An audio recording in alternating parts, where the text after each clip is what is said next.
When the administration is trying to dig us out of a deep hole, it's difficult for them to take your personal finances into account. You have to do that.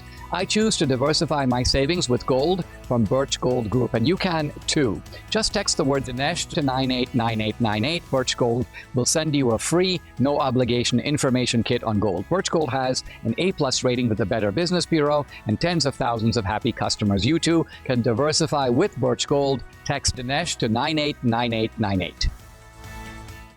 Coming up, I'll reveal how Adam Schiff seems to have orchestrated damaging leaks of classified information to get Trump indicted. Lee Smith, author of The Plot Against the President, joins me. He's going to show how the Pied Piper, namely Obama, organized a deep state operation to frame Trump and ruin his presidency. Lee has the details. Hey, if you're watching on YouTube, X, or Rumble, listening on Apple or Spotify, please subscribe to my channel. Hit the subscribe, the follow, the notifications button. I'd really appreciate it. This is the Dinesh D'Souza podcast.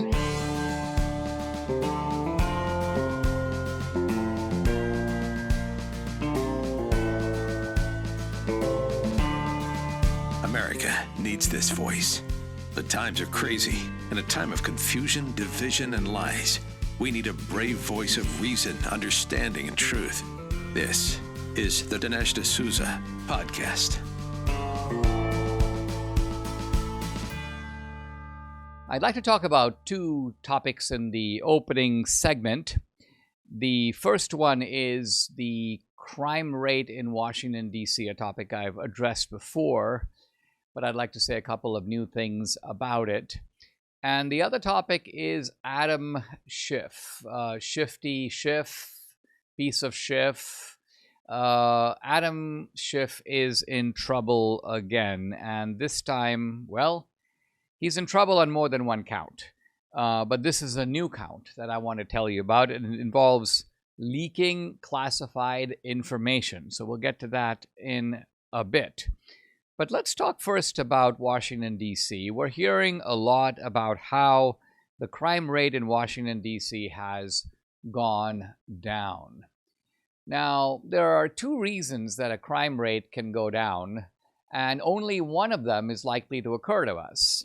And that is if there's less crime, then the crime rate does go down. But there is another way that the crime rate goes down, and this is something that we're not hearing a lot about, and yet it's something that we know has been going on not just in Washington, D.C., but also in other cities, and that is you have progressive prosecutors. Some people call them Soros prosecutors, Soros DAs. Progressive prosecutors stop prosecuting whole categories of crime.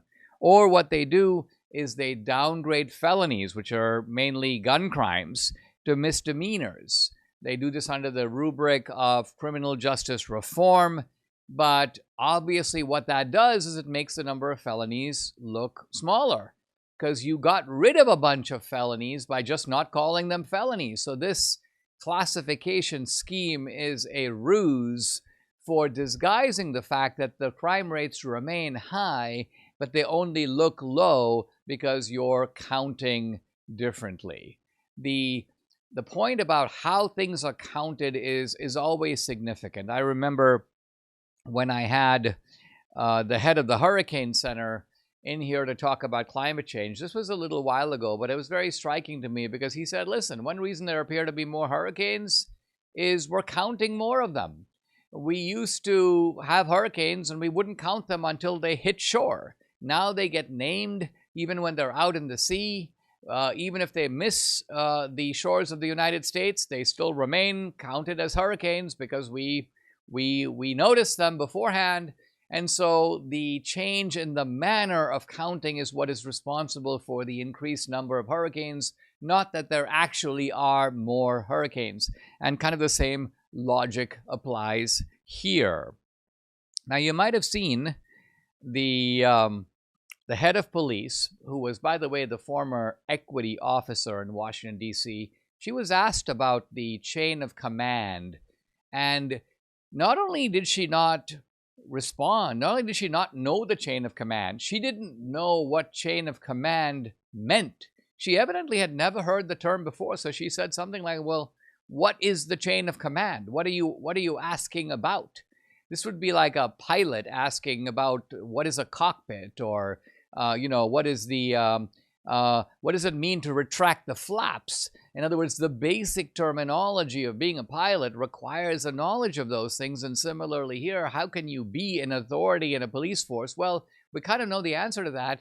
She came from the Affirmative Action Office. She was the Chief Equity Officer. So I'm sure, if you asked her, like, what are the 67 genders, she could probably tell you. She knows about that stuff. What she doesn't know about is chain of command. What she doesn't know about is police operations. What she doesn't know about is how to keep the streets of D.C. safe.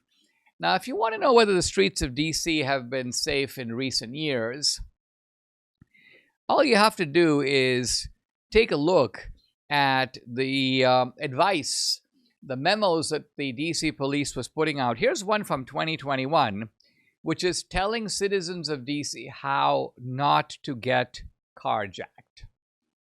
So pause for a minute and think. If carjacking is not a problem, it happens very rarely, you're not going to get memos being circulated by the D.C. police on 10 steps every citizen should be aware of to minimize the risk of being carjacked. The reason that they do the memo is because this is a real threat. This is a real problem. They want citizens to be aware of this. It's kind of like, you remember, well, I see this all the time driving around Texas. They will sometimes post fatality rates. Why? Because they're telling you these fatality rates are way too high. It could be you. You want to be careful. Or you might see flashing signs on a highway in certain states, don't text and drive.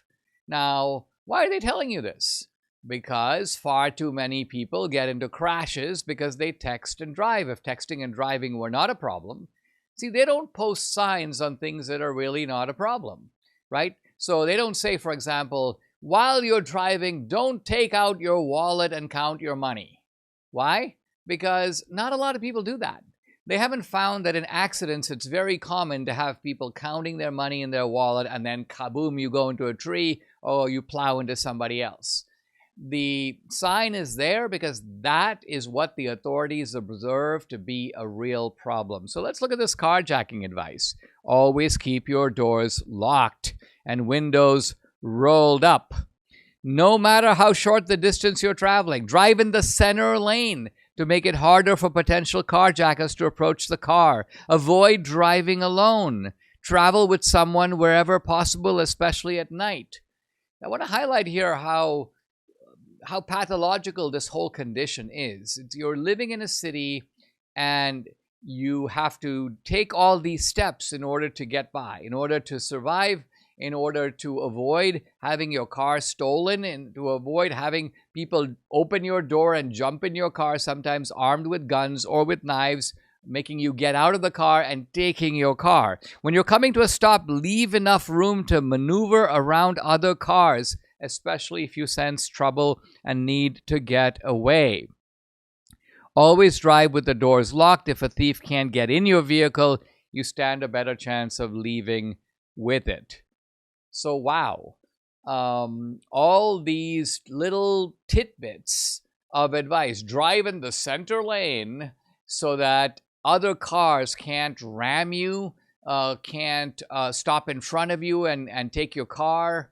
And again, this advice is being given for one simple reason. It is needed in Washington, D.C. Let's turn to Adam Schiff. There's new information now that's now come out from the declassified information coming out of the FBI, coming from Kash Patel, coming from Dan Bongino. And the source of this information is a lifelong Democrat. It's a Democratic staffer who goes to the FBI and says what? Well, says that Adam Schiff, while on the Intelligence Committee, was knowingly leaking classified information to the media. His motive, very simple, to get Trump. The staffers were aware that they were leaking the classified information. One staffer, and it could very well be this whistleblower, raised the problem. You can't do this. This is not allowed. This is not only illegal, it borders on treason. And apparently the other staffers told him, don't worry, we're not going to get caught. Don't worry, we're not going to get busted. Now, one reason, by the way, that staffers can give this kind of assurance is they know that nobody is going to out them. The media that receives the leaks wants to keep getting them. They also are ideologically in league with Adam Schiff and the Intelligence Committee.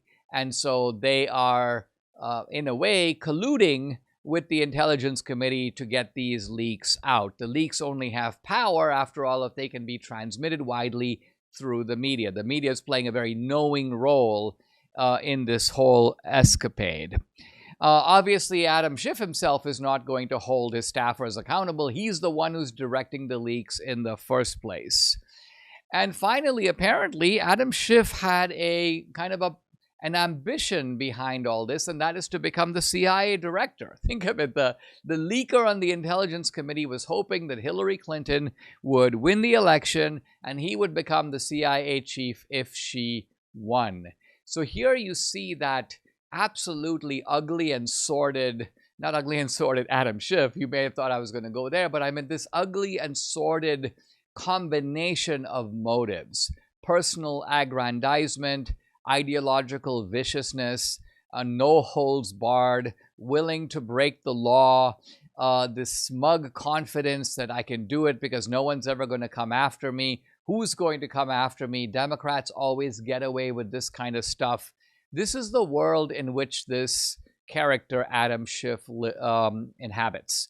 And this is really one reason why it is not only ideal, it's not only preferable, it is an utter necessity that the DOJ, within the limits of the statute of limitations, brings charges against these people. Now, Adam Schiff, you know, is not only facing some liability here, he's also facing some risk or some liability on his mortgage scams.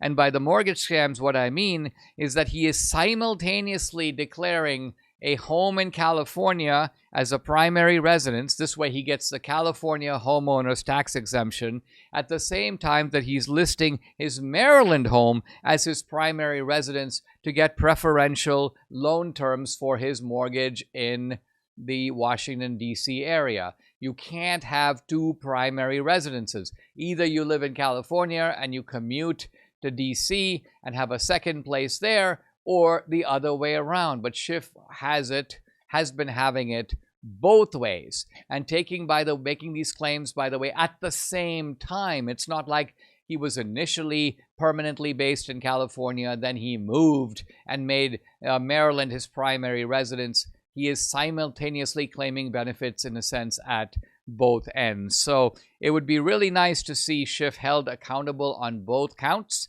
held accountable for the seeming mortgage shenanigans on the one hand, that's called that personal corruption, and then also be held accountable for these illegal leaks if they are in fact found to be criminally culpable upon further investigation. In other words, what we have now are these disclosures that seem to point to violations of law, but further investigation will reveal whether there were, in fact, these violations of law. And if there were, and if there are these violations of law, then it would be great to see Schiff held accountable for it. In a time when Hollywood continues to peddle moral confusion, cultural decay, Angel Studios is doing something truly remarkable, creating films that inspire and reflect our values. Their latest release, Sketch, is a prime example. Imagine Stranger Things meets Inside Out, but with virtue, with imagination, and heart at the center. The story follows a young girl whose sketchbook falls into a mysterious pond, only to have her wild, colorful drawings spring to life.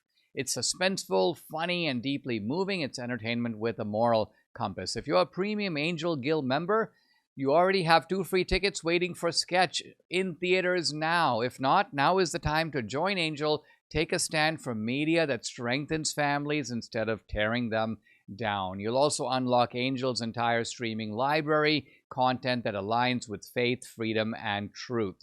Visit angel.com/Dinesh today. Become a part of the Angel Guild. Receive your 2 free tickets to Sketch in theaters now. Go to angel.com/Dinesh. When I flip one of these containers around and I can't pronounce it or recognize the ingredients, I put it back. But you won't see me putting these containers back. In fact, you're going to find them on my shelf. Why? They're balance of nature. They're fruits and veggies in a capsule. Very easy to take. These fruit and veggie supplements are great stuff. Every single ingredient is a fruit or veggie plucked from the soil. No binders, no additives, no artificial colors, no fillers. Just whole fruits and veggies, gluten-free and vegan-friendly. Now, these harvested ingredients are freeze-dried into a fine powder using an advanced vacuum cold process to better preserve nutritional value. I can say with absolute confidence I'm getting 31 ingredients from fruits and veggies every single day with balance of nature. Imagine a platter with 31 different fruits and veggies on it every day. Join me in taking balance of nature. Use my discount code AMERICA. You get 35% off, free shipping, plus for a limited time, a free bottle of fiber and spice. But you got to use my discount code AMERICA. Here's a number to call, 800-246-8751, or you can go to balanceofnature.com. When you use discount code AMERICA, you get 35% off, plus a free bottle of fiber and spice. Guys, I'm really delighted to have back on the podcast a guest who is really the man on the issue of Russia collusion, the plot to frame Trump. I'm talking about Lee Smith, who is the author of the best-selling book, The Plot Against the President. And Lee is, you can follow him on X at Lee Smith DC. He's an author and also contributor to The Tablet. The website of The Tablet is just tabletmag.com. Lee, welcome. Thanks for joining me. As you are more aware than anyone else, this whole issue has kind of burst into flames once again. It's right in front of the public. Investigations are underway. I think many of us are eagerly anticipating high-level indictments. I want to ask your opinion about the possibility or probability of indictments. But before we do that, I think a lot of people have a general idea of what happened here. There was a kind of a scheme concocted to frame Trump, prevent him from becoming president if possible, but failing that, to undermine and destroy his presidency. And all of this was done with foreknowledge. It was done by people who knew exactly what they were doing. But I want to track with you what it is that they did and who it is that did it. So so go ahead. Yeah, no, I mean, you're right. It's complicated. And this started, the Russiagate campaign against Trump started nearly a decade ago at this point. So I like to break it down into two separate legs of the Russiagate operation. The first leg was started with the Hillary Clinton campaign for presidency in 2016.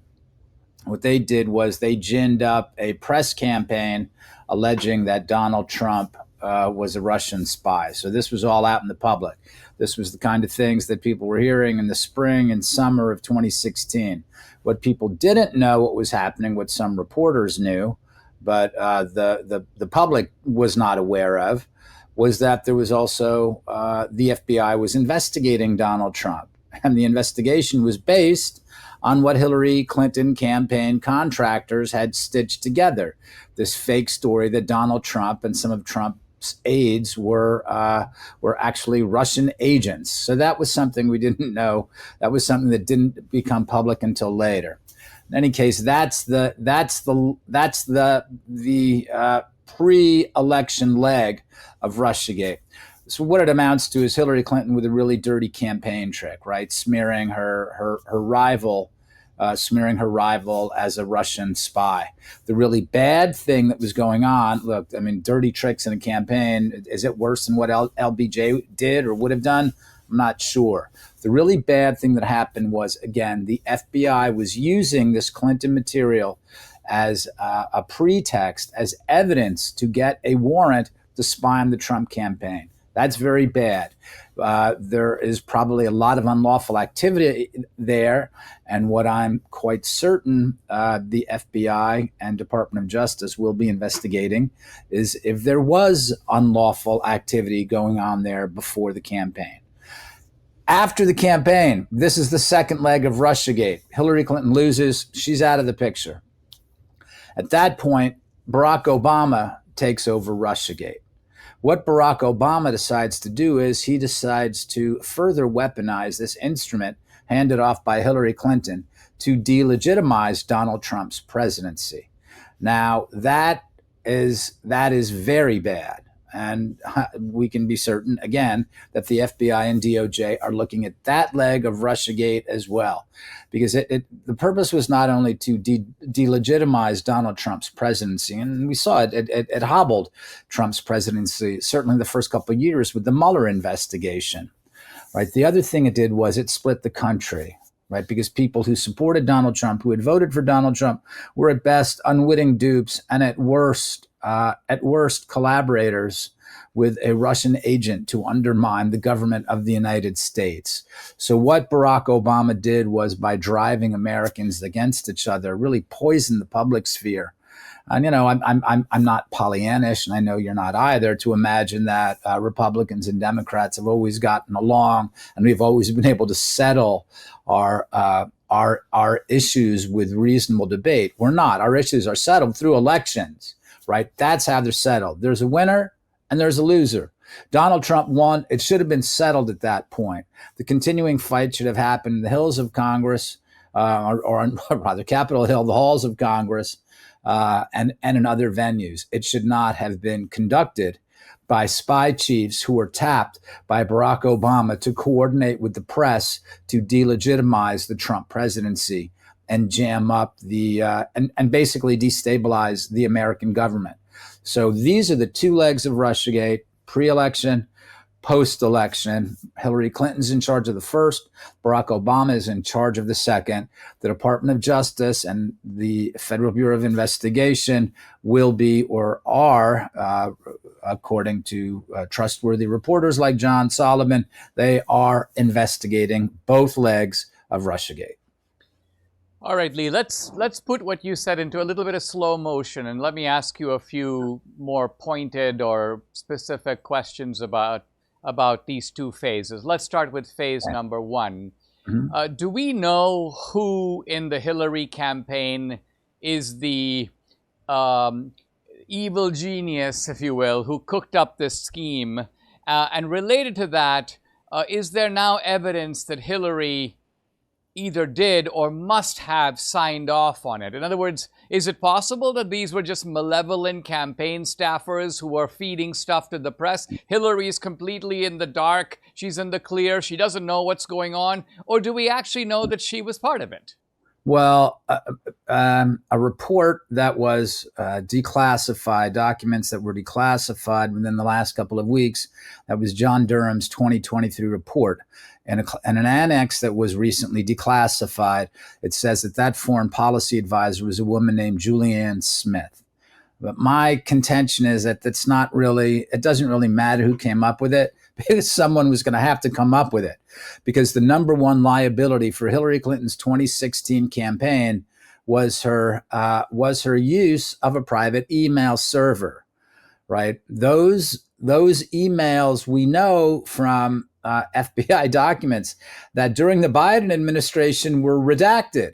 So we had evidence before that, and I reported on that the FBI was certain that Clinton's emails had been hacked by the Russians. In June, July 2012, when she was visiting Russia, one of her emails to President Barack Obama was almost certainly hacked by the Russians. Hillary's big problem then was what was going to happen if there was an October surprise when her emails, not DNC emails, which were which were leaked at the DNC in July 2016, not John Podesta emails, which were leaked in October 2016, early October, but if Hillary Clinton's actual emails were leaked. This was a major concern for the campaign. What did they do? The answer was the only way to defend against that leak was to misdirect people, say what's important here is not the information from Hillary's emails. Forget about her corruption. Forget about her dealing with foreign businessmen, with foreign governments. Forget about what the Clinton Foundation was up to. The really big deal here is how these emails were hacked and leaked. And the reason that happened is because of Russia. And they were doing it to help Donald Trump. So that was the plan. Someone was going to have to come up with that plan. If you look at an Ann Applebaum column from around the time of the DNC in July 2016, she explains it. I mean, she says, why is everyone paying attention to the nature of the DNC leaks, what's going on in there about Debbie Wasserman Schultz and Bernie Sanders, when the really important thing is who leaked these emails and for what purpose? She said it out loud. It was the Russians who hacked them and leaked them to help Donald Trump. So that was the plan. So whether it was Julianne Smith or Jake Sullivan or Hillary herself, someone was going to have to come up with that idea in order to deflect attention from Hillary's emails in the event they were really leaked by someone, whether it was a foreign power like Russia or China or Iran, or whether it was some bizarre hacking group. So that's how I see it, and that's how I've been reporting it since 2019 with Plot Against the President. All right, so we've talked about the Hillary campaign. Let's now turn to the FBI, which you say was, even before the election, using the pretext of the Hillary dossier, the Steele dossier, in order to open up this investigation into Trump. Now, who are the names, the key figures who would be driving that? Was that Comey who was the driver of that? James Comey. This is one of the important things that we learned from that Durham report in May 2023. According to Deputy Director Andrew McCabe, it was James Comey who was really driving the energy there.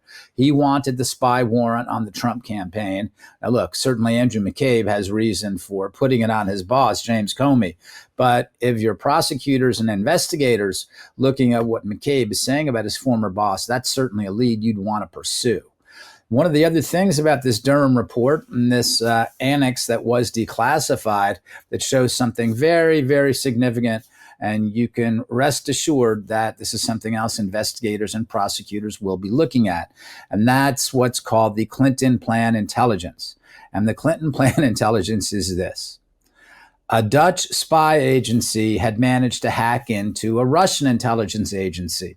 What the Dutch found was that the Russians were reading the emails of Hillary Clinton allies. The Dutch passed this information on to the CIA. John Brennan had it. John Brennan documented, or the CIA documented, that they referred this matter to an investigation for the FBI.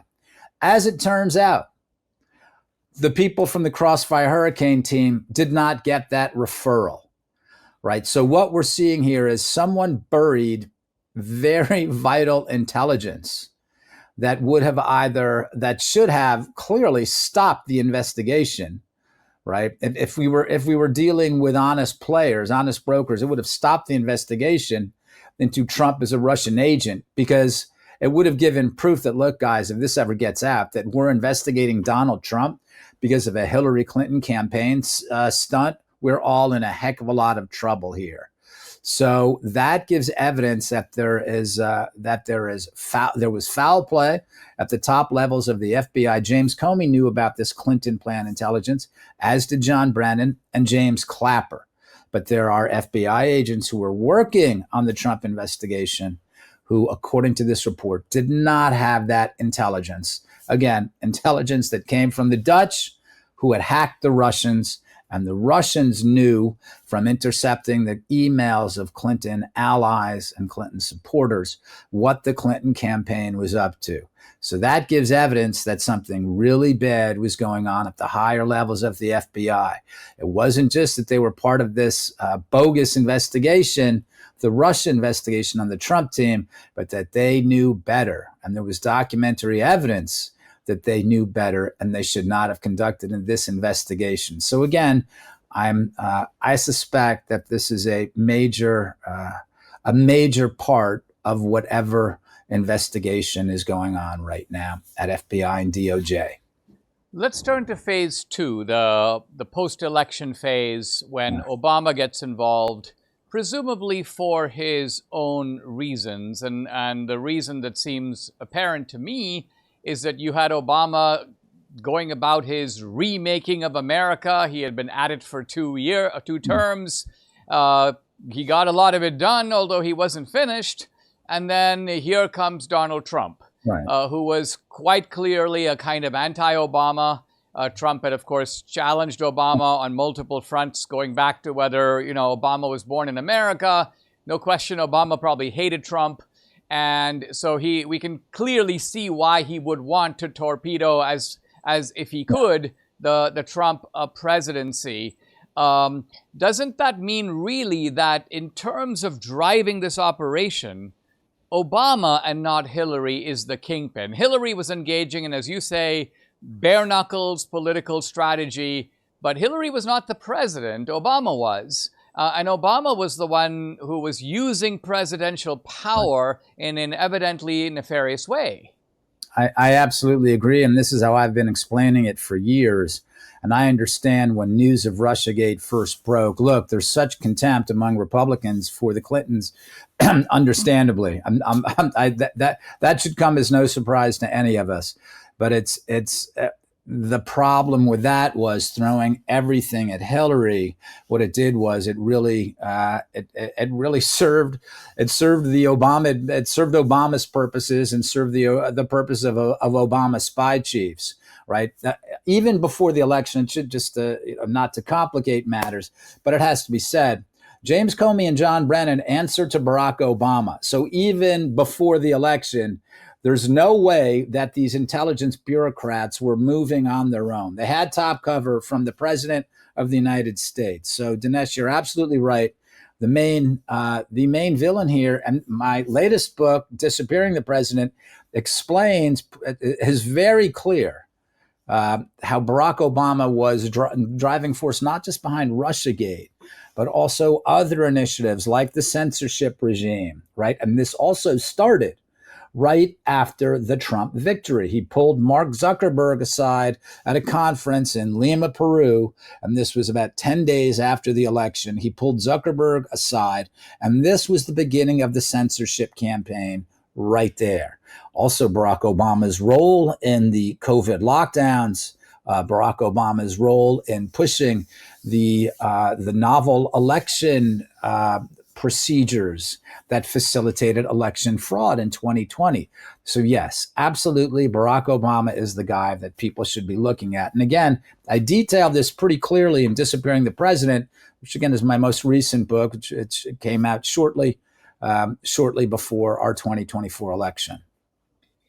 This is amazing. In fact, this is stuff I didn't even know, Lee, and I'm going to have you back to talk a little further about some of the details you just revealed. But let's keep going a little bit more, because one of the things we hear is that Obama was in the White House, and precisely by virtue of being in the White House, he has complete presidential immunity. Nobody can really go after him. Yes, you can throw dirt on his reputation, but you can't criminally charge him. Now, is that really true, or is it possible that if Obama was active above and beyond his presidency, that those actions would not be immune, would not be protected, and he could possibly face some liability for his post-presidential behavior? I've heard different. I'm not a lawyer, so I can't speak with a lot of authority on this, but I've heard some people that I respect who say, look, it's not clear that that Barack Obama will enjoy immunity if he was up to really bad things, and if he really did arrange, if he's responsible for arranging what not effectively, what was a coup, right? What was a rolling coup? So I look, I have to say though, I think that there's plenty of evidence that Barack Obama was driving the entire thing. Is there enough evidence to charge Barack Obama? That I have to say, I'm not sure of it. I think right now I'm hopeful that investigators and prosecutors are focused on Barack Obama's spy chiefs like John Brennan, like James Comey, because it seems to me that with a lot of the documents that have become, and also Adam Schiff, we should say, that with a lot of documents that are being declassified and released to the public, there appears to be evidence of their wrongdoing, of their criminal wrongdoing. So again, I always imagine that if they're going to get Barack Obama, if a target is Barack Obama, that's going to have to come through someone talking, John Brennan, James Comey, someone like that wanting to give up Barack Obama. And look, that's certainly not past John Brennan. We've seen different things that he's done.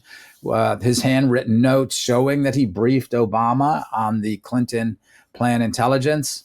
It's a possibility, but right now, I think your great audience should be optimistic that people like Kash Patel, John Ratcliffe, Pam Bondi, Tulsi Gabbard, right now are focused on some of the heavy hitters from the Obama administration, like Brennan and Comey.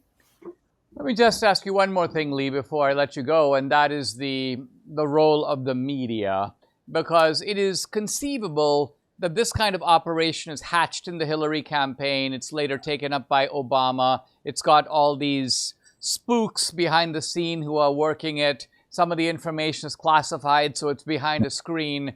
So it's conceivable, although to me not really believable, that the media is just duped. They're taken in. They're fed this information. They don't know better. They're like, wow, this is amazing. And obviously they have an ideological axe to grind against Trump.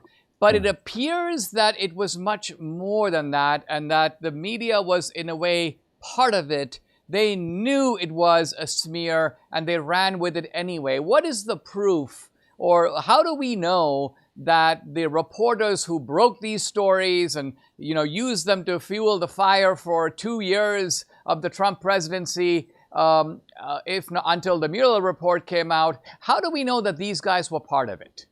Well, I document this very thoroughly in the first book about this plot against the president.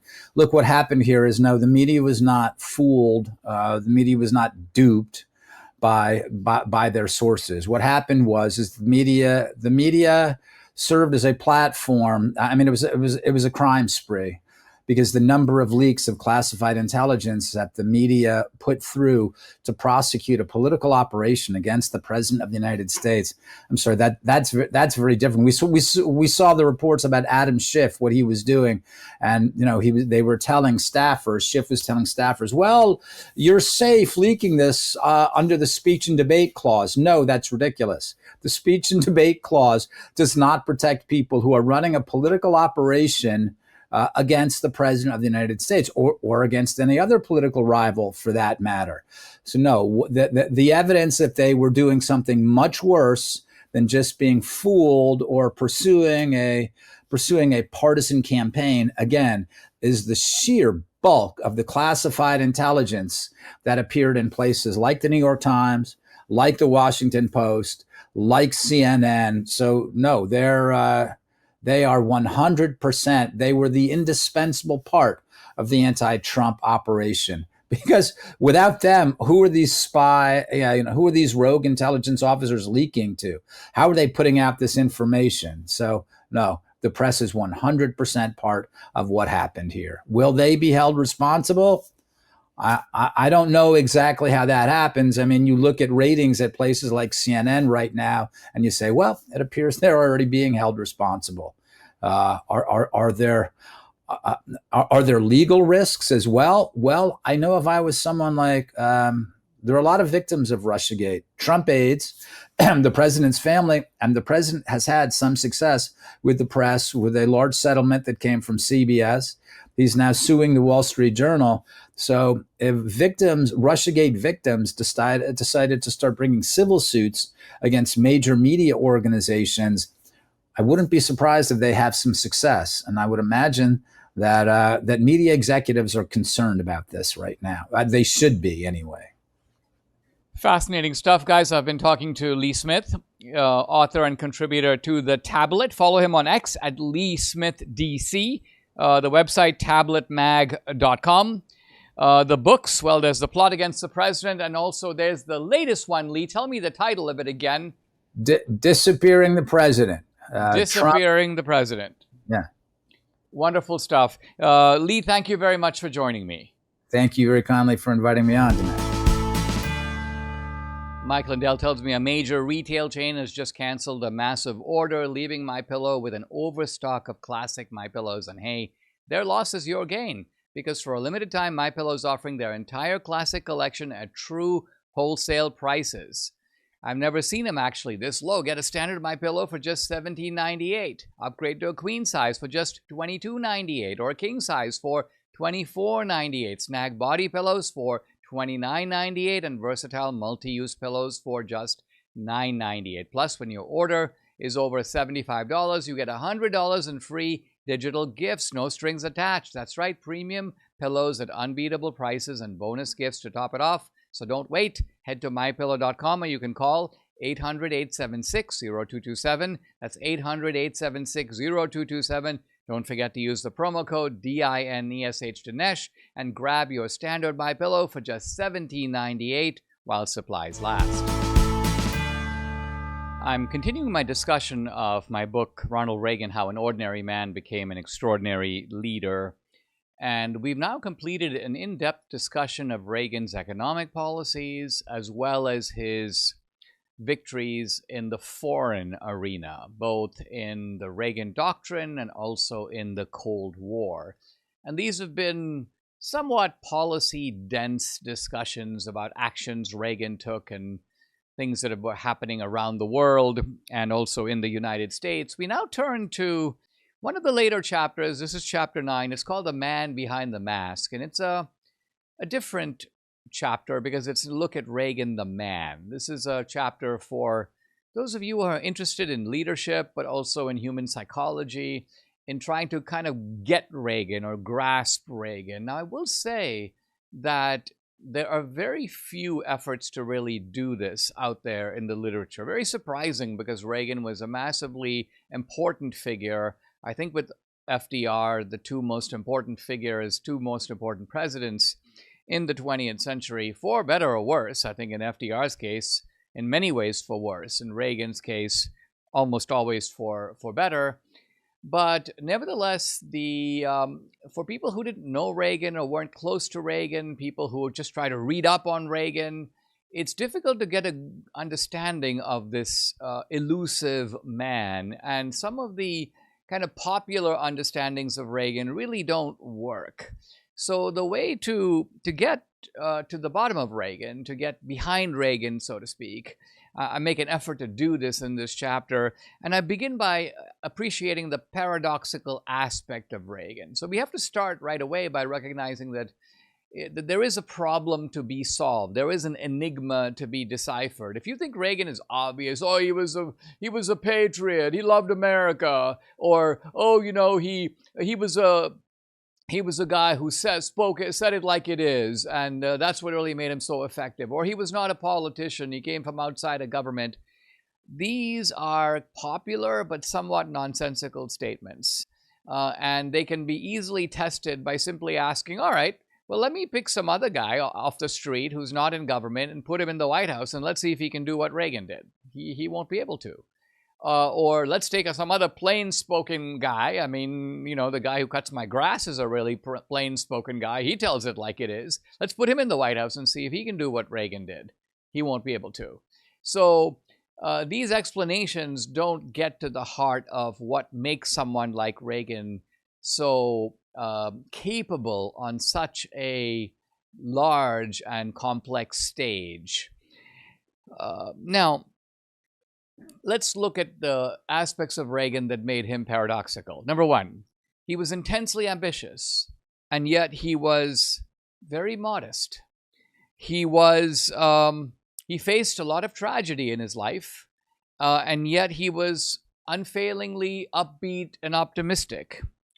He was a realist who had a kind of a low view of human nature. At the same time, he was an optimist who had a high view of human possibility.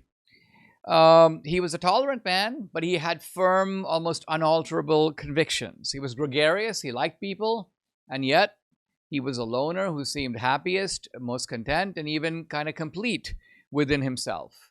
He spent short hours at work, he didn't overwork, and yet he accomplished a great deal. He was genuine, almost mystical in his religious beliefs, but he didn't really go to church. He took a rather sardonic, somewhat humorous view of organized religion and clergy. He was an advocate of family values, and he had a very good relationship, I should say, with his second wife. But he had difficult relationships with his children, and virtually none, we have to admit, with his grandchildren. So these are, as I mentioned, paradoxes, but a paradox is not a contradiction. A paradox is an apparent contradiction that, upon closer examination, you begin to see that there is a deeper coherence that explains it. And so that's what I'm going to attempt here, is to come up with a character portrait of Reagan that goes beyond the appearances. Now, in order to do this, we should look at the way Reagan approached the presidency. He had the toughest job in the country, maybe in the world, but he approached it as if it was not tough. He approached it as if it was really rather easy. For him, the presidency never appeared to be a burden. It appeared to be like another day at the office. And the aides around Reagan found this attitude in Reagan surprising, especially because his predecessors, who were not as successful as he was, both on the Republican and the Democratic side, think, for example, of figures like Carter or Nixon. These are people who bore the presidency very heavily. You thought of them as like, oh my gosh, this is a real strain on me. And Carter and Nixon were identical in this regard. And then here comes Reagan, and it's like, well, what do I need to figure out today? What problem do I need to solve to straighten out the world basically by mid-afternoon? That was the Reaganite attitude. Reagan also loved the ceremonial aspects of the presidency, a lot like Trump in this respect. He loved hearing Marine bands. He loved hearing Hail to the Chief. But I think a key difference between Reagan and Trump is that Reagan had an elevated opinion of the office, not an elevated opinion of Reagan. He was kind of humble with regard to being the president. At one time, his aide, Michael Deaver, told me, he said, Reagan would work at his desk and he's wearing his jacket the whole day. And he goes, some days, especially DC gets very hot in the summer, he says to Reagan, Mr. President, you might want to take off your coat. And Reagan goes, oh no. He goes, I can't take off my coat in this office. So Reagan's view is, I'm the president, I represent the presidency, I have to keep my coat on. The George Shultz, whom I knew through the Hoover Institution in my later years after AEI, George Shultz would always stress that Reagan was a man with very little ego. Not no ego. He was self-confident unto himself, but very little of a craving for public praise. And Reagan often liked to do something that Trump never does, which is he had the self-deprecating style. The self-deprecating style is a way of undercutting yourself as a way of elevating the circumstances around you. Here's a classic example of this. Somebody asked Reagan, what's it like being, the most powerful man in the world? Here's Reagan. He goes, I don't believe that. He goes, over there at the White House somewhere, he's pointing to the West Wing. He goes, there's a fellow who puts a piece of paper on my desk every day that tells me what I'm going to do every 15 minutes. Reagan adds, he's the most powerful man in the world. So Reagan is being a little facetious here. Obviously, that guy is acting at his direction. Reagan can decide to have meetings or not have them. The guy is probably in reality nothing more than a glorified scheduler. But Reagan is also acknowledging a certain truth, which is that gatekeepers, a chief of staff, the person who is the head of presidential personnel, the person in charge of appointments, they actually exercise a lot of de facto power, because no person in charge can every single day decide these are all the meetings I'm going to have, outline in advance. This is the agenda we're going to go over. A lot of that is kind of put in front of you, obviously by people you've hired and people that you trust. But here's Reagan taking advantage of that obvious situation to say, guess what? I'm not the guy who's really in charge. I'm not making the most important decisions. Ha, ha, ha. It's those dudes who are really running the country, if not the world. Now, let's talk about Reagan's day, which gives you a bit of a look at what the president's day in general looks like, but I'm speaking specifically of Reagan. He was not an early riser. He woke up about 7:30. The White House operator would give him a wake-up call. Reagan would read the newspapers. By and large, he wouldn't hesitate to skim the headlines and then read the comics. May seem a little odd thing for Reagan to do, but Reagan's view is the comics are interesting in their own right. They reveal the ironies of life in a very light and entertaining way. Reagan would be given a packet of press clippings for him to look at. He would take a look at those, basically get in the office at 9 a.m. So he was a 9-to-5 man in the most traditional sense of the term. It was commonly stated that Reagan took afternoon naps. In fact, he didn't do that. But in the latter part of his presidency, particularly the second term, and by the way, Reagan did not have Alzheimer's in the second term. He might have had some elderly forgetfulness, by the way, not surprising at his age. But he didn't do the Calvin Coolidge, let me take a nap and change into my pajamas for the purpose. Reagan's day, fairly typical of the president, a lot of meetings. A briefing daily at 9:30 by the National Security Advisor. Often he would have conferences with various cabinet members, sometimes with staff, congressmen, representatives of various groups, foreign visitors. And the staff would try to give Reagan an hour in the late morning to catch up with reading and answer correspondence. And Reagan would almost every day look at his favorite publications, which were two. By the way, both publications that are still around, although very different than they used to be, and of course not as influential as they used to be. His favorite publication was actually Human Events. Reagan loved Human Events. I wrote, by the way, articles for Human Events in the old days. And Reagan would not only read Human Events, he would cut out articles and keep the clippings. Sometimes when other people came to see him, he'd like to pull out a clipping and show it to him. This is obviously in the world long before the digital world that we live in now. Reagan operated through physical newspaper clippings. And in fact, one of his aides, Richard Darman, used to joke, he's like, listen, I better give you 2 subscriptions, because a lot of times you clip an article and then you're upset that you can't clip the article on the back side of the page. So we might need to get you 2 subscriptions. So Human Events, his favorite magazine. His second favorite publication, National Review, which was Bill Buckley's magazine, actually the magazine I got my start with. I published my first article in National Review when I was a senior at Dartmouth. And I'm trying to think, I think it was called Dartmouth's Restoration, a long cover article I wrote with a colleague of mine, a fellow editor of the Dartmouth Review named Greg Fossedal. The two of us published the article together. It was really my introduction to writing, doing journalism on the national scene. So this is Reagan getting started with his day. And as we continue, I'll talk more about what Reagan did in the office, the way he approached his schedule, the way he handled meetings, all of these aimed at giving you insights into the man's character, but also into effective techniques for getting things done. Subscribe to the Dinesh D'Souza podcast on Apple, Google, and Spotify, or watch on Rumble, YouTube, and SalemNow.com.